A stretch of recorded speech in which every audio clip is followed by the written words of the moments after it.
Simnakumbuka yule digelo wa shule yetu ambaye kila siku akirudi lazima apeleke madaftari nyumbani kwa headmaster.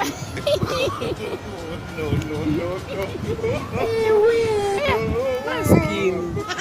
Kila jioni lazima apite kwa headmaster. Nimesahau. Alikuwa akipitia kwa headmaster anachelewa kurudi nyumbani kwao. Yaliyomkuta juzi kaumwa tumbo tukiwa shuleni. Kapelekwa hospitali. Baada ya kupelekwa hospitali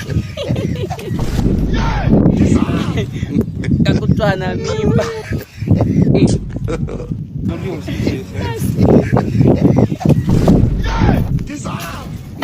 Nimesahau. Wakamuuliza mimba ya nani? Kamtaja headmaster. Headmaster, bye bye.